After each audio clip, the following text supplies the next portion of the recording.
Abuse എന്ന് പറഞ്ഞിട്ടുള്ള വാക്ക് കേൾക്കുമ്പോൾ നമ്മുടെ മനസ്സിലേക്കൊക്കെ വരുന്ന വളരെ എക്സ്ട്രീം ആയിട്ടുള്ള എന്തൊരു കാര്യമാണ്, പുറത്ത് ഭയങ്കര വിസിബിൾ സൈൻസ് കാണിക്കുന്ന കാര്യങ്ങൾ.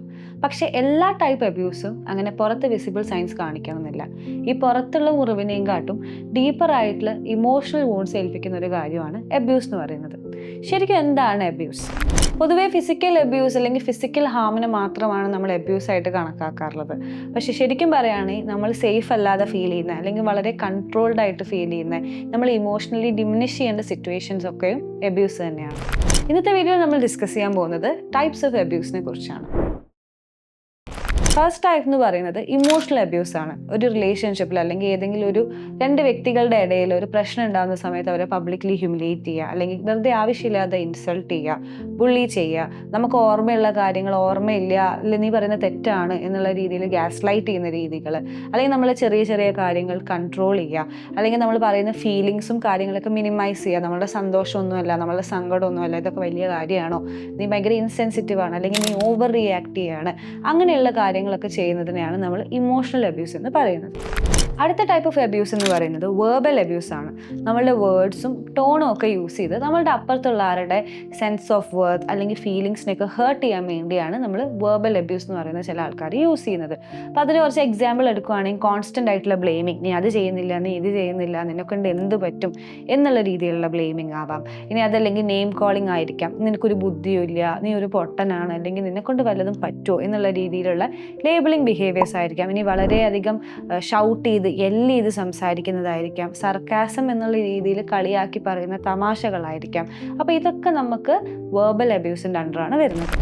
അടുത്തതെന്ന് പറയുന്നത് മാനിപ്പുലേഷൻ ആണ്. മാനിപ്പുലേഷൻ എന്ന് പറയുന്നത് ഒരാളുടെ ഡിസിഷൻ ഡയറക്റ്റ്ലി കൺട്രോൾ ചെയ്യാതെ ഇൻഡയറക്റ്റ്ലി കുറച്ച് സ്നീക്കി ആയിട്ട് കൺട്രോൾ ചെയ്യുന്നതിനെയാണ് നമ്മൾ മാനിപ്പുലേഷൻ എന്ന് പറയുന്നത്. ഫോർ എക്സാമ്പിൾ, ഇപ്പോൾ എനിക്ക് വേണ്ട ഒരു കാര്യം എൻ്റെ പാർട്ട്ണർ അല്ലെങ്കിൽ എൻ്റെ ഫാമിലി മെമ്പർ ആരെങ്കിലും ചെയ്യണം, ഞാൻ ഡയറക്റ്റ്ലി അത് ചെയ്യണം എന്ന് പറയില്ല. നമ്മളത് എങ്ങനെയായിരിക്കും പറയുന്നത്, നീ എന്നെ ഇഷ്ടമുണ്ടെങ്കിൽ അത് ചെയ്യും, അല്ലെങ്കിൽ അത് ചെയ്യുന്നവരെ നമ്മൾ അവരോട് മിണ്ടാണ്ടിരിക്കും. അപ്പം അത് ചെയ്തതിന് ശേഷം മാത്രമേ എന്നോടുള്ള ഒരു അവൈലബിലിറ്റി ഉണ്ടാവൂ എന്നുള്ള രീതിയിൽ അങ്ങനത്തെ ഒരു സിറ്റുവേഷനിലേക്ക് എത്തിക്കുക, ഒരു ഗിൽറ്റ് ട്രിപ്പ് ചെയ്യുക, അല്ലെങ്കിൽ ഒരു വിക്ടിമായിട്ട് ഇതാക്കുക, നീ കാരണം ഞാൻ കുറേ ബുദ്ധിമുട്ടി എന്നുള്ള രീതിയിൽ അവരെ ഗിൽറ്റി ആക്കി അവരുടെ ഡിസിഷൻസ് നമ്മൾ ഇൻഡയറക്റ്റ്ലി കൺട്രോൾ ചെയ്യുന്നതിനാണ് നമ്മൾ മാനിപ്പുലേഷൻ എന്ന് പറയുന്നത്.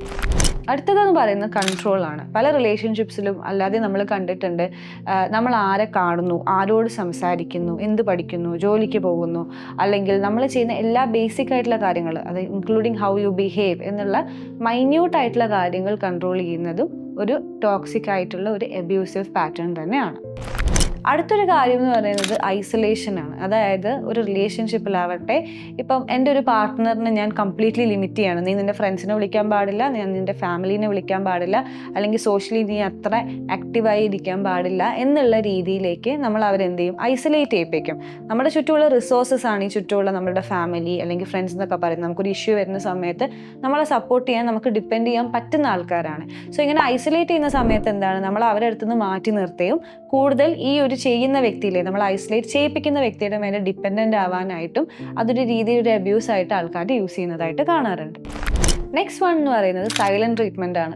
പൊതുവേ നമ്മൾ മൂവീസിലൊക്കെ കണ്ടിട്ടുണ്ട് ആൾക്കാർ പറയുന്ന, അവനോ അല്ലെങ്കിൽ അവളനോടൊന്ന് എന്തെങ്കിലും പറഞ്ഞാൽ മതിയായിരുന്നു, ഒന്നും പറയുന്നില്ല, മിണ്ടാതിരിക്കുകയാണ്, കാണുമ്പോൾ പോലും മൈൻഡ് ചെയ്യുന്നില്ല, അതാണ് പ്രശ്നം എന്നുള്ളത്.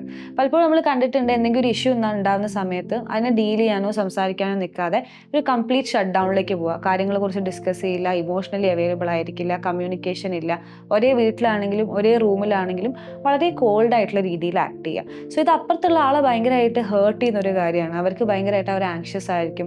പിന്നെ പെട്ടെന്ന് തന്നെ എൻ്റെ ഭാഗത്ത് തെറ്റില്ലെങ്കിലും ഒന്ന് മിണ്ടാൻ വേണ്ടിയിട്ട് പെട്ടെന്ന് അപ്പോളജൈസ് ചെയ്യാം, കാര്യങ്ങൾ ഫിക്സ് ചെയ്യാനായിട്ട് ഒരു ഹറിയിലേക്ക് പുഷ് ചെയ്യും.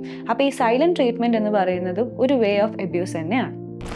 പിന്നെ ഒബ്വിയസ്ലി നമുക്ക് എല്ലാവർക്കും അറിയുന്ന ഒരു അബ്യൂസിൻ്റെ ടൈപ്പാണ് ഫിസിക്കൽ അബ്യൂസ് എന്ന് പറയുന്നത്. ഒരാളെ മേലെ ഒരു ഫിസിക്കൽ ഇഞ്ചുറി ഇൻഫ്ലിക്റ്റ് ചെയ്യാൻ വേണ്ടി നമ്മൾ ഇൻറ്റൻഷനലി ചെയ്യുന്ന കാര്യത്തിനെയാണ് നമ്മൾ ഫിസിക്കൽ അബ്യൂസ് എന്ന് പറയുന്നത്. അത് അടിക്കുന്നതാവാം, അല്ലെങ്കിൽ ചവിട്ടുന്നതാവാം, തൊഴിക്കുന്നതാവാം എന്നുള്ള രീതിയിലുള്ള ഫിസിക്കലി ഹേർട്ട് ചെയ്യാൻ ഒരു ഇൻറ്റൻഷനലി ചെയ്യുന്ന ഒരു കാര്യമാണ് ഫിസിക്കൽ അബ്യൂസ് എന്ന് പറയുന്നത്. ഇതിൻ്റെ കൂടെ പറയാൻ പറ്റുന്നത് തന്നെയാണ് സെക്ഷൽ അബ്യൂസ് എന്ന് പറയുന്നത്. ഒരു വ്യക്തിയുടെ കൺസെൻറ്റ് ഇല്ലാതെ ഒരു സെക്ഷൽ ആക്ടിവിറ്റിയിലേക്ക് പ്രഷർ ചെയ്തിട്ട് അല്ലെങ്കിൽ ഫോഴ്സ് ചെയ്തിട്ട് കൊണ്ടുപോയി, അല്ലെങ്കിൽ അങ്ങനെ ഒരു സെക്ഷൽ ഒരു ഇൻ്റർകോഴ്സിലേക്ക് അല്ലെങ്കിൽ ഒരു വേണ്ടാത്ത രീതിയിൽ കൺസെൻറ്റ് ഇല്ലാതെ ഒരു സെക്ഷൽ ആക്ടിവിറ്റിയിലേക്ക് പോകുന്നതിനെയാണ് നമ്മൾ സെക്ഷൽ അബ്യൂസ് എന്ന് പറയുന്നത്.